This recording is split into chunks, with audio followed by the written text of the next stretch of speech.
하나님 아버지, 저희가 주님 앞에 왔습니다. 부족한 저희들 은혜 받기 원합니다. 하나님 아버지, 이 시간 분주한 거 다 내려놓고 생각을 이리저리 관통하는 생각들 다 제쳐놓고 우리 하나님께 집중할 수 있기를 원합니다. 정말 시간이 빠릅니다. 특별히 놀거나 게으른 것도 아닌데 시간이 이렇게 빨리 지났습니다. 주님, 저희가 이 시간 마리아처럼 좋은 편을 택하게 하여 주시옵소서. 이 시간 저희의 몸을 들여 이곳까지 왔사오니 은혜를 받고 말겠다는 결심이 있게 하시고 하나님을 향한 절실함에 불을 붙여 주시옵소서. 하나님 아버지, 어린 영혼들, 자라나는 영혼들을 위해서 기도합니다. 점점 신앙을 갖고 유지하기가 어렵다고 하는 세상이오니 이들을 순결하게 지키시고 보존하여 주시옵소서. 다니엘과 요셉 같은 용장이 되게 하시되 정말 하나님 기뻐하시는 자기가 있어야 될 자리를 알고 예수 믿는 사람으로서 기꺼이 좁은 길을 택하고 실력을 갖춘 자로서 낮은 자리에 처하는 일꾼들이 많이 배출되게 하옵소서. 우리 장년들을 위해서, 청년들을 위해서 기도합니다. 우리의 상한 마음, 피곤한 육신을 주님이 아십니다. 아픈 곳도 있습니다. 몸과 마음의 아픔으로 더욱더 아버지를 찾게 하여 주소서. 그저 아프다고 신세한단 말 할 것이 아니라 이러한 신호는 주께서 부르시는 사인인 줄 알고 더욱더 간절히 매달리게 하옵소서. 기도가 불붙게 하옵소서. 그냥 주저앉지만 않게 하여 주시옵소서. 더욱더 자극을 받아 천국 가는 이 여정 힘차게 갈 수 있도록 이 시간 힘을 주시옵소서. 주께서 성령으로 충만하게 하사 오늘 우리가 기대하지 못했던 놀라운 일들을 보게 하여 주시옵소서. 특별히 이스라엘과 아랍 사이에 있는 긴장을 위해 기도합니다. 전쟁이 다시 일어나지 않게 하여 주옵시고 남겨진 예수 믿는 형제와 자매들 정말 용기에 용기를 더해 주사 주께서 주신 위로로서 더욱더 담대한 그리스도의 제자의 길만 걷게 하여 주옵소서. 오늘의 예배를 주의 손에 올려드립니다. 삼위 하나님의 기쁨 가운데 저희를 초대하시오니 그 기쁨을 저희가 온전히 누리게 하여 주옵소서. 죄인 구원하신 예수님 존귀하신 이름으로 기도하옵나이다. 아멘. 아멘. 우리는 지난 시간에 필리핀 문건희 선교사님을 모시고 죽어서도 말하는 사람이라는 제목의 말씀을 받았습니다. 참 공교롭게도 지지난주에 받았던 히브리서 11장, 또 지난주에도 히브리서 11장에서 2주 연속 히브리서 말씀을 받았습니다. 참 히브리서 11장은 연속 강의를 몇 주 해도 참 부족한 아주 귀한 말씀이라고 하겠습니다. 지지난주에는 믿음은 바라는 것들의 실상, 보지 못하는 것들의 증거, 주여 내게 믿음 주소서, 그런 말씀을 받았고, 또 지난주에는 죽어서도 말하는 사람이라는 제목으로 아벨, 또 대조되는 가인에 대해서 봤죠. 아벨과 그의 제물을 받으셨다. 아벨과 그의 제물. 예배자와 예물은 분리될 수 없는 것입니다. 우리 예수님은 그런 면에서 더 나은 제사를 드리신, 그 자신이 제사장이시면서 그 자신이 제물 되신 분이죠. 온전한 아벨이 되시죠, 예수님은. 그래서 하나님이 그 제사에 대해서 증언하신다 그랬어요. 내가 아벨에 드린 예배를 받았다. 우리 주님은, 우리 하나님은 예수님이 드리신 그 영단번의 제사를 기쁘게 받으시고 증언하셔요. 그래서 우리를 볼 때마다, 우리가 죄를 지을 때마다 내가 내 아들 예수 그리스도의 제사를 받았으니 그 안에서 너는 무죄다. 그 안에서 너는 자유다. 그 안에서 너에게 정죄 없다. 주님이 증언하여 주셔요. 오늘은 맥체인식 성경 읽기표에 따라서 베드로후서 2장을 봅니다. 오늘 주보의 5, 6면에는 주중에 했던 베드로전서 강해의 일부를 실어 놓았습니다. 댁에 가셔서 보시면 좋겠고요. 베드로전서와 후서의 이 저자는 물론 성령님이시지만 인간 저자는 바로 베드로, 피터가 되겠습니다. 그런데요, 베드로 전서와 후서는 성격이 완전히 다릅니다. 베드로 전서는 흩어진 나그네들에게 쓴 편지예요. 그러니까 고난을 받는 자들에게 쓴 편지, 그들을 위로하기 위해 쓴 편지가 바로 베드로 전서입니다. 베드로 후서는 이제 사도 베드로가 순교를 앞두고, 우리가 보통 기원 후 68년경에 네로 황제가 자살했다고 알고 있는데, 바로 그 전에 이제 네로 살아 있을 때에 베드로가 순교당했다고 알고 있는데, 68년 어간에 이제 베드로가 마지막 편지를 썼다고 우리가 그렇게 보고 있어요. 그런데 죽기 전에 베드로가 가장 염려했던 부분은, 오늘 본문을 읽으면 아시겠지만 이 거짓 선생에 대한 부분이었습니다. 아직 사도가 살아있는데도 불구하고 거짓 선생들이 너무나 많은 거예요. 그래서 진리를 지켜라, 거짓 선생을 배격해라 하는 내용이 이제 오늘 본문에 나오는 것입니다. 사랑하는 여러분, 오늘 본문에서 거짓 선생의 특징을 한번 찾아볼게요. 베드로후서 2장을 한번 펴보세요. 3절을 보세요. 3절. 자, 3절만 한번 같이 읽어보겠습니다. 눈 크게 뜨고요. 시작. 그들이 탐심으로써 지어낸 말을 가지고 너희로 이득을 삼으니 그들의 심판은 옛적부터 지체하지 아니하며 그들의 멸망은 잠들지 아니하나니. 자, 거짓 선생들의 특징은 바로 탐심이라 그랬어요. 탐심. 탐하는 마음은 10계명 중에 몇 번째 계명에서 금지하고 있습니까? 바로 10번째 계명에서 금지하고 있죠. 여러분, 대다수의 그리스도인들이요, 부자도 되고 예수도 잘 믿고 싶어요. 근데 오늘 칼럼에도 썼지만 그런 길은 예수의 길이 아니에요. 양다리 걸치는 길은 그리스도인이 걷는 삶이 아니에요. 그럼 이렇게 묻는 분들이 있겠죠. 목사님, 예수 믿는 사람 중에 물론 락펠러처럼 돈 많이 번 사람도 있잖아요. 그래요. 예수 안 믿는 사람 중에도 돈 많이 버는 사람이 있어요. 주께서 뭐라 그러세요? 어떤 사람은 부하게 하시고 어떤 사람은 가난하게 하시는 게 하나님의 뜻이라 그랬어요. 하나님께서 어떤 비신자를 부유하게 했습니다. 그 부유하게 하신 분이 하나님인데 그거를 깨닫지도 못하고 주께 영광도 안 돌리면 2배의 벌이 있는 거예요. 첫 번째는 자기가 번 부를 가지고 지 맘대로 썼기 때문에 첫 번째 정죄예요. 두 번째는 부하게 하신 하나님을 기억하지 않고 감사하지 않았기 때문에 더 큰 처벌이 있는 것입니다.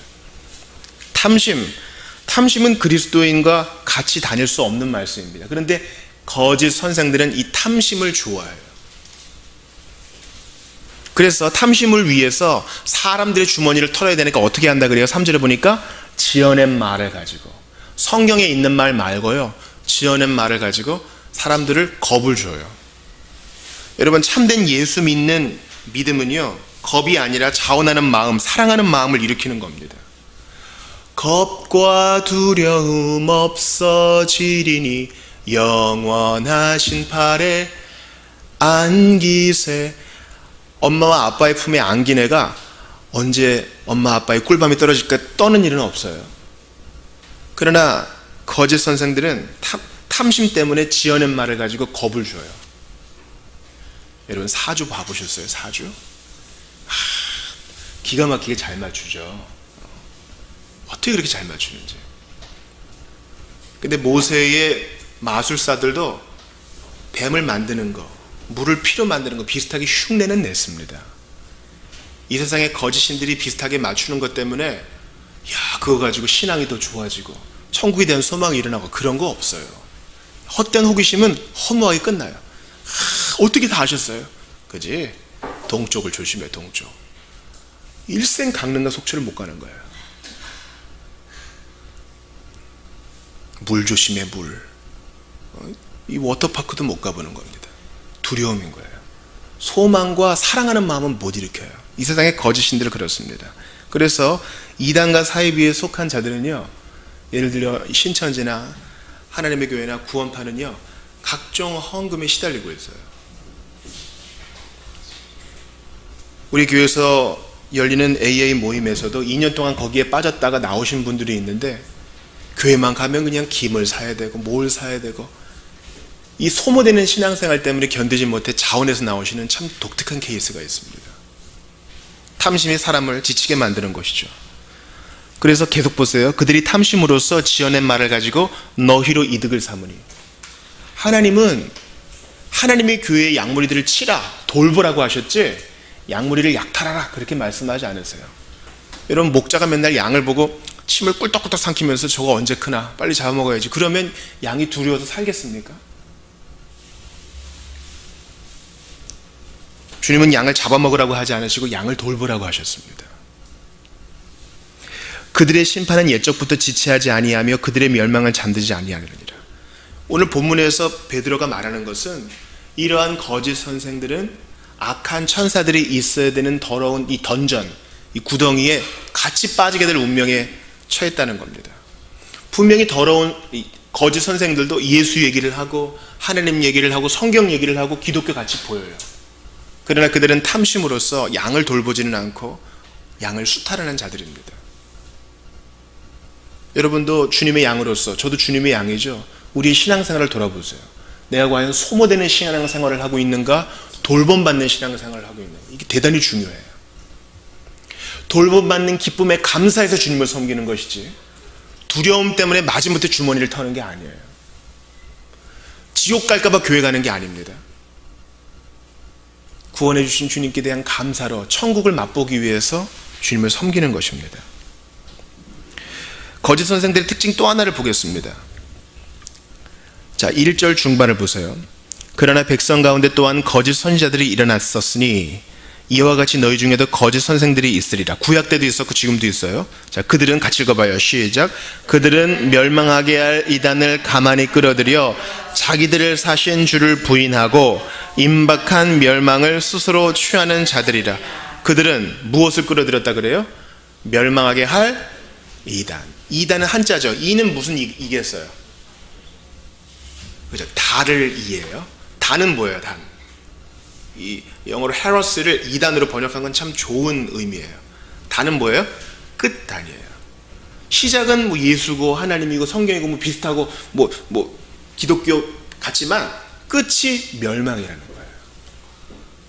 그러므로 여러분들, 우리 벽에 쓰여진 이 성구를 꼭 기억하세요. 그들이 사도의 가르침을 받아 교제하고 떡을 떼며 오로지 기도하기를 힘쓰니라.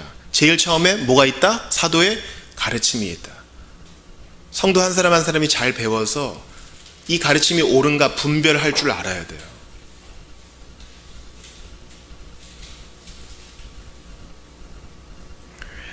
저는 그런 면에서 우리 예수님은 얼마나 좋은 교사신가, 얼마나 참된 스승이신가 이런 생각을 해봅니다. 우리 주님은 뭔가 아쉬운 분이 아니죠. 야, 오늘은 제가 얼마를 낼까, 그런 탐심을 갖고 계신 분이 아니에요. 왜냐하면 모든 게 다 우리 주님 거기 때문에. 우리가 섬기는 예수님은 재벌이에요. 우주 재벌. 그분은 탐심이 아니라 그냥 사랑하기 때문에 우리를 택하시고 구원하시고 인도하십니다. 또한 성령님 역시 진리의 선생님이십니다. 우리 진리의 선생님 되신 성령님, 얼마나 좋은 분이세요. 그분은 거짓 선생처럼 지어낸 말을 가지고 우리를 꼬드기지 않으시고 오직 성령님이 하시는 일은 예수님이 하신 말씀을 기억나게 하시고 성경의 증언을 더욱더 비추게 하시고 그렇게 일하십니다. 성실하시고 인격적이시며 탁월하신 분이십니다.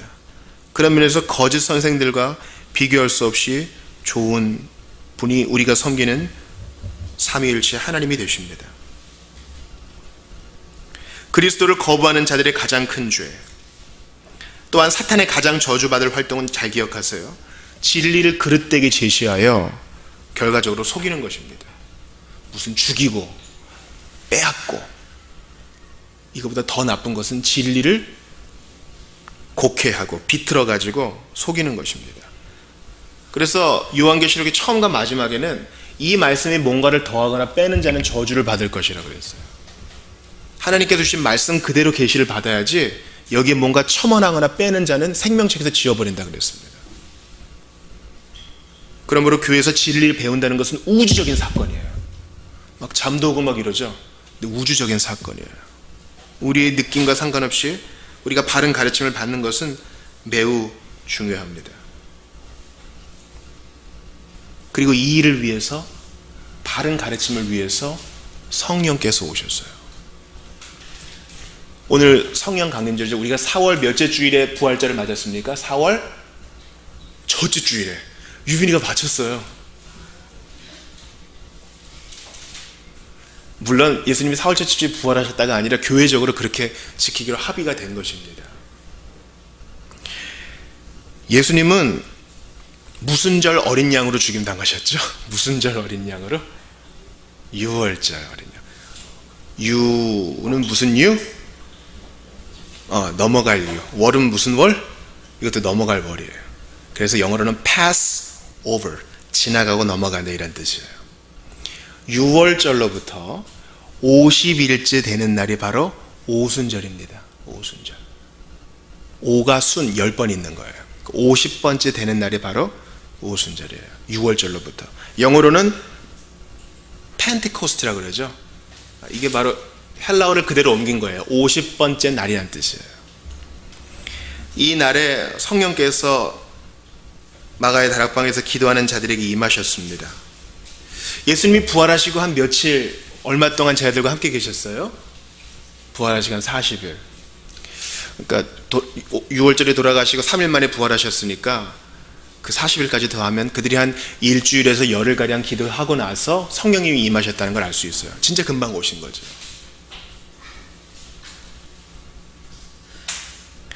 성령님이 오순절 때 임하시자, 이 오순절은요 구약에서는 77절이라고도 불러요.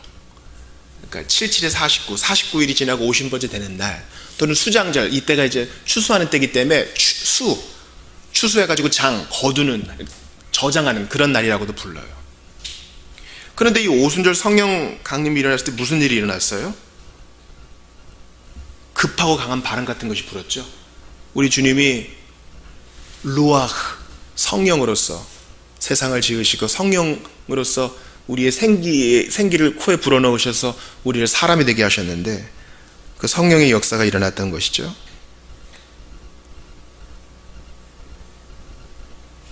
갈라지는 불 같은 것이 임했다 그랬습니다. 근데 그 현상은 무엇입니까? 사람들이 어떻게 했어요? 각자 자기 나라 말이 아닌 다른 나라 말로 하나님의 큰 일을 이야기하기 시작합니다. 여러분 따라해 보세요. 하나님의 큰 일. 우리 교회 도서관에 있는데 헤르만 바빙, 그 뛰어난 교회학자가 쓴 교회학 요약집이 바로 하나님의 큰 일이에요. 하나님의 큰 일은 성령님이 임하셨을 때 한 중요한 일이에요. 하나님의 큰 일은 바로 예수가 하신 일이거든요. 그래가지고 각자 난 곳 방언으로 하나님의 큰 일을 얘기하니까, 그때 오순절, 77절, 수장절은 이스라엘의 3대 절기이기 때문에 많은 사람들이 왔어요. 모인 사람들 중에 이스라엘 말을 잊어버리고 고국의 말을 가지고 있는 사람들이 자기 나라 말로 하나님의 큰일, 예수님에 대해 증언하는 것을 듣고 깜짝 놀랐어요. 우리나라에서 이렇게 지구 한가운데를 뚫어가지고 반대쪽으로 가면 어느 나라가 있을까요? 두두두두 하면 보통 아르헨티나가 나온대요. 아르헨티나에 내가 아무도 모르는 시골에 딱 있는데 갑자기 우리나라 말, 고추장, 김치찌개, 떡볶이 이런 얘기 나오면 얼마나 반갑겠어요. 마찬가지예요. 오순절에 그저 3대 절기 지키러 온 사람들이 뜨문뜨문 있다가 갑자기 자기 나라 말로 누가 예수에 대해서 얘기하고 그분의 죽음과 부활에 대해서 얘기하니까 깜짝 놀라는 거예요. 그래서 잘 들으세요. 오순절의 방언은 우리가 요즘 소위 말하는 하늘의 언어가 아니라 인지적으로 독해가 가능한 외국어였어요. 그거를 가지고 오순절 성령 강림해서 방언하던 사람들의 그 방언은 하늘의 언어고 듣는 사람은 외국어로 들었다, 그렇게 말하는데 그건 너무 나간 해석이에요. 우리도 알지 못하는 왔다 붙다 하는 그런 말이 아니라 분명하게 듣고 해석할 수 있는 외국어였어요. 그걸로 하나님의 큰 일로. 그것은 뭐예요? 노아의 홍수 이후에 사람들은 무엇을 짓기 시작합니까?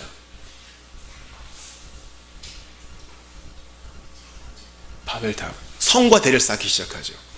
원래는 그 역청을 가지고 노아의 방주 만들 때 썼어요. 물 들어오지 말라고. 근데 그 역청을 가지고 똑같은 재료로 성과 대, 바벨에 그걸 쌓아요. 무슨 말이에요? 또다시 비가 와서 홍수가 나면 물이 못 들어오게 해야지.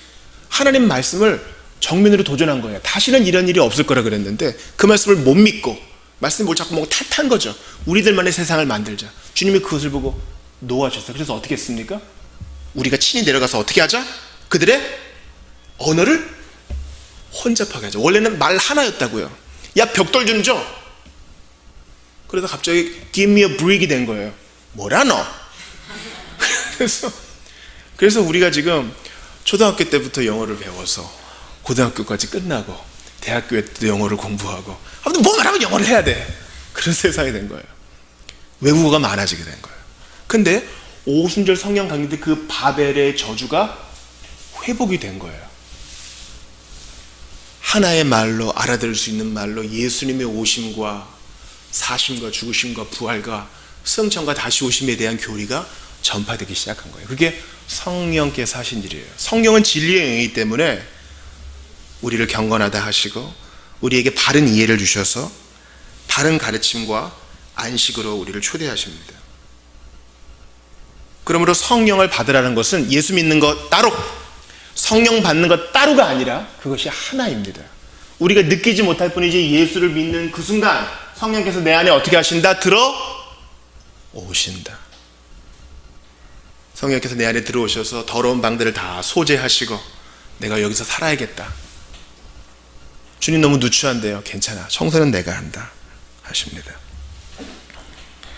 그래서 잘 들으세요. 사도행전 2장 38절에 이 오순절 성령 강림 때 하나님의 큰 일을 듣고 마음의 찔림을 받은 자들에게 이런 복음이 선포돼요. 너희가 회개하여 각각, 엄마가 대신해 주는 거 아니고 아빠가 대신해 주는 거 아니고요, 각각 예수 그리스도의 이름으로 세례를 받고 죄사함을 받으라. 그리하면 성령의 선물을 받으리라. 죄사함과 회개와 예수님을 영접하는 것과 성령의 선물을 받는 것, 이게 다 하나란 말이죠. 예수를 믿는 것은 성령께서 내 안에 살기 시작하신다는 뜻이고, 예수를 믿는다는 것은 이제 나의 통치가 아니라 성령님의 통치를 받는다는 뜻입니다. 오늘 본문에 거짓 선생이 아니라 참 선생인 성령님의 통치를 받는다는 것입니다.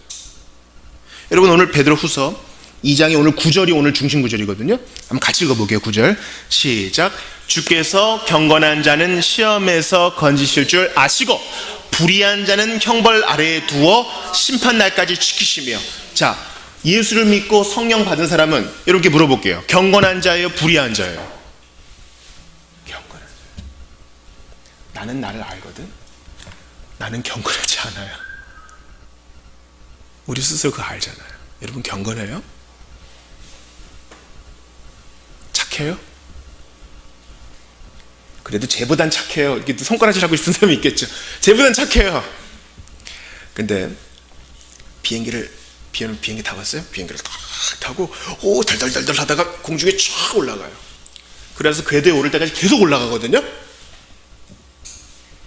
그때 창가에 앉은 분들은 밑을 한번 쑥 보세요. 아, 너무 무서워하다가 너무 재밌어. 그리고 그 높은 데서 보면 제1롯데월드, 여기서도 보이는 제1롯데월드랑 우리 집 B1이랑 별 차이 없어요. 그 높은 데서 보면 그냥 다 거기서 거기 같아. 거룩하신 하나님의 기준에서 보면 모두가 다 도찐 개찐이야. 서로 손가락질하면서 쟤보다 나요 하는데 하나님은 다 똑같은 거예요. 모두가 다 하나같이 부족하여 징계를 받을 자여 지옥에 떨어질 자로 보십니다. 모두가 다 죄인이기 때문에. 그러나 예수 믿고 성령 받은 자는 주님이 경건한 자로 여겨주시고 경건한 자로 빚어주시고 실제로 경건한 자가 될 수 있도록 모든 시험을 통해, 환경을 통해 우리를 빚어주십니다. 그래서 경건한 자는 시험에서, 이 시험은 심판이에요. 심판에서 건지십니다. 성령 받은 자가 이렇게 행복한 사람이에요. 바울은 에베소에 있는 한 무리들에게 이렇게 물어봅니다. 예수를 믿는다 그러니까 바울이 이렇게 물어봐요. 너희가 믿을 때에 성령을 받았느냐? 그들이 뭐라 그래요? 성령이 있다는 말을 들어보지도 못했는데요. 이 말은 예수 믿는 것 따로, 성령 받는 것 따로가 아니라 그들이 제대로 된 복음을 아직 들어보지 못했던 거예요.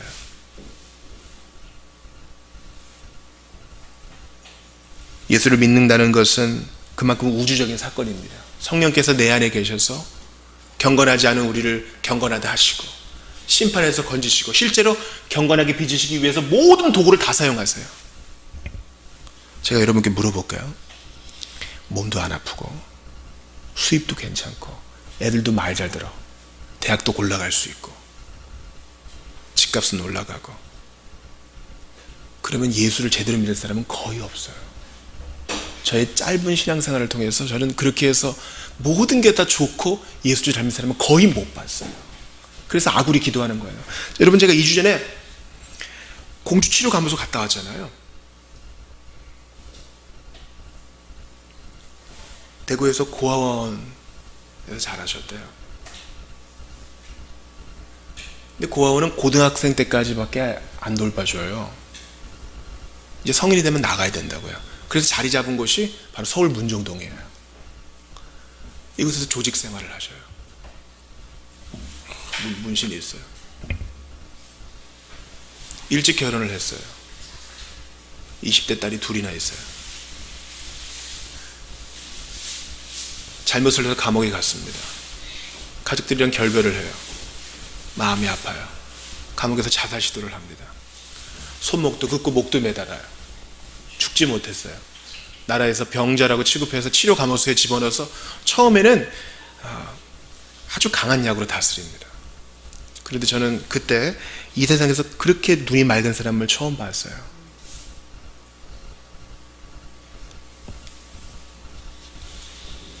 그 저한테 얘기합니다. 목사님, 저는 제일 좋아하는 말씀이 잠언 30장인데 거기 아굴의 기도가 있습니다. 목사님, 저는 지금 당장 나가도 옛날 동료들을 만나면 돈을 벌 수가 있어요. 하지만 그렇게 하지 않겠습니다. 아굴의 기도는 뭐예요? 저로 하여금 너무 부하지도 너무 가난하지도 하지 말게 해주십시오.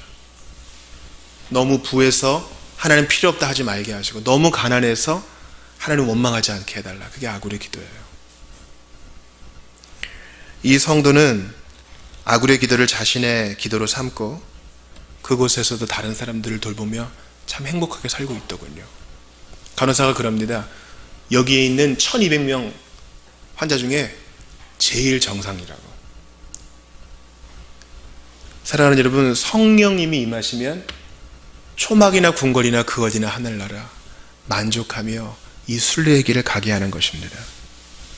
오늘 성령 강림절에 여러분께 물어봅니다.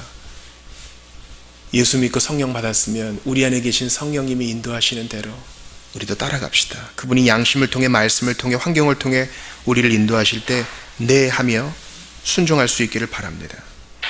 저는 그런 면에서 17세기에 성령 받은 한 사람을 여러분께 좀 소개하고 싶어요. 바로 이 사람은 파스칼입니다. 프랑스의 위대한 수학자요 과학자입니다. 그는 이미 17세의 나이에 프랑스 학계를 발칵 뒤집어 놓은 수학의 혁신적인 논리를 펴내고요, 몇 년 안 돼서 현대 전자계산기의 초창기 모델을 발명합니다. 또 공기 압축에 대한 탁월한 이론을 창출하기도 합니다. 그래서 이런 천재성으로 인해서 20세가 채 되기도 전에 프랑스 학계와 귀족 사회의 유명 인사로 떠오릅니다.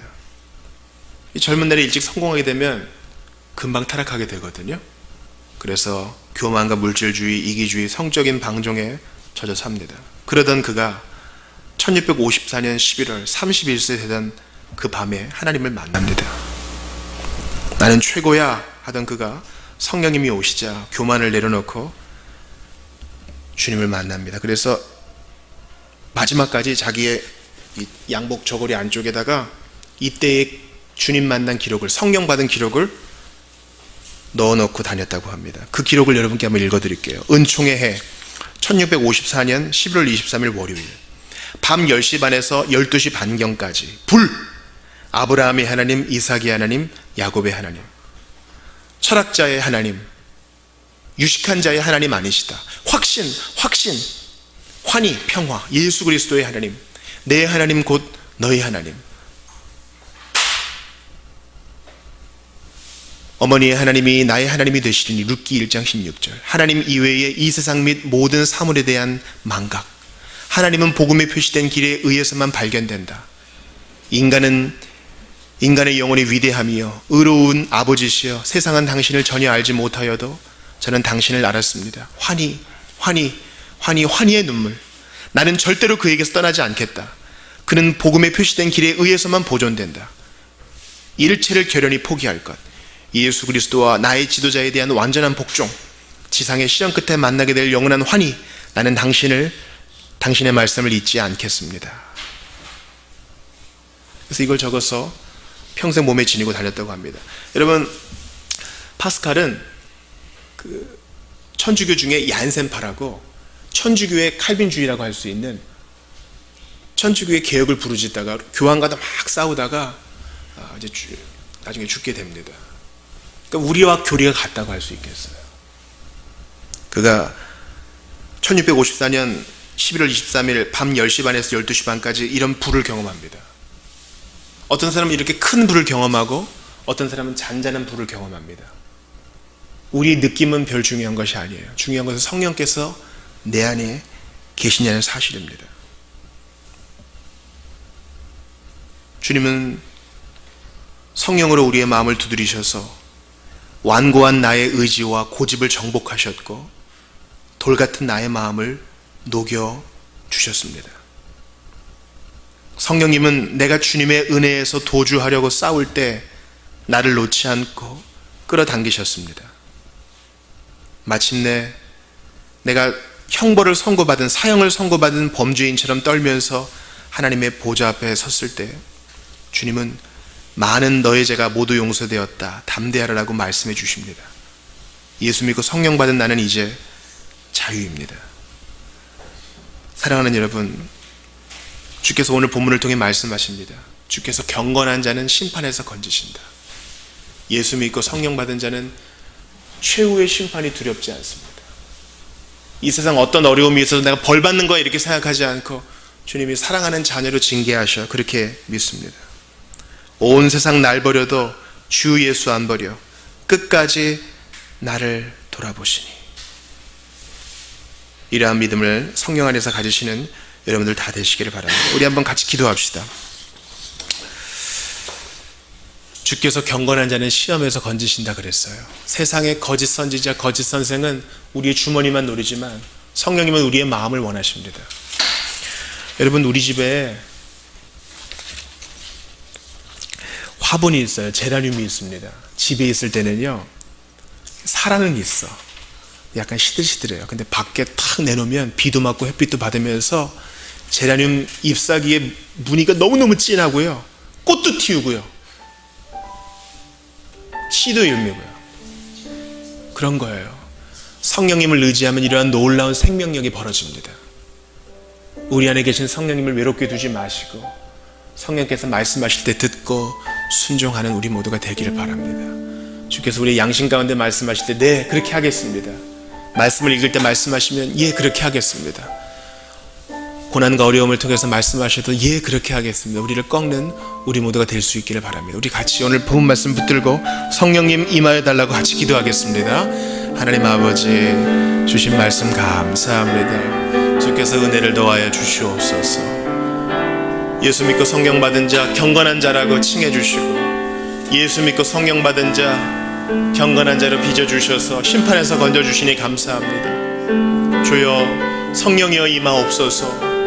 우리 안에서 불처럼 타올라 주셔서 이전에 불가능하던 일들이 가능하게 되게 하여 주시옵소서. 성령님, 저희 안에 계시는 분, 저희가 너무나 성령님의 권고에 무감각했다면 이제 깨워주셔서 주님께 반응하는 저희들이 될 수 있도록 도와주소서. 불처럼 임하여 주셔서 우리 모두가 그 성령님을 경험하고 우리의 삶의 능력 주님께로부터 나온다는 사실을 믿고 조금 더 흔들리지 않게 하여 주시옵소서.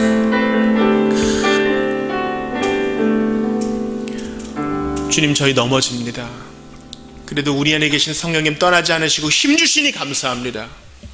주님, 저희 부족한 거 투성입니다. 남들은 모르고 나만 아는 부족함이 얼마나 많은지 모릅니다. 그래도 우리 안에 계신 성령님, 예수님 믿고 우리 안에 내주하시는 성령님 떠나지 아니하시고 다시 시작하게 하시니 감사합니다. 불로써 역사하여 주옵소서. 모두가 다 성령님을 모셔드린 성령님과 함께하는 복된 삶을 경험할 수 있게 하여 주시옵소서. 우리가 못했던 것들이, 감히 육신으로는 꿈도 꾸지 못했던 것들이 성령 충만함으로 가능하게 되는 것을 경험하게 하여 주시옵소서. 주여, 오늘날 생명력 없는 교회에 성령의 충만이 필요합니다. 전도의 능력을 위해서도, 직인의 사명을 위해서도, 순교를 지키는 것, 진리의 파수꾼이 되기 위해서도 성령님이 필요합니다. 주여, 성령 하나님, 우리를 사용하여 주시고 우리가 더욱더 예수님의 말씀 가운데 거할 수 있도록 도와주시고, 죄를 이기고 능력 있게 이 한 세상 살아갈 수 있도록 이번 한 주 더욱더 능력으로 충만함으로 함께하여 주시옵소서. 우리 안에 답답한 것들, 우리 가족 안에 도저히 끊지 못할 것들이 있다 하여도 성령 충만이 이 모든 것을 이길 줄 믿사오니, 우리를 경건하다 하시고 모든 심판에서 건지시는 성령님, 이번 한 주도 능력으로 함께하여 주시옵소서. 예수님 거룩하신 이름으로 기도하옵나이다. 아멘.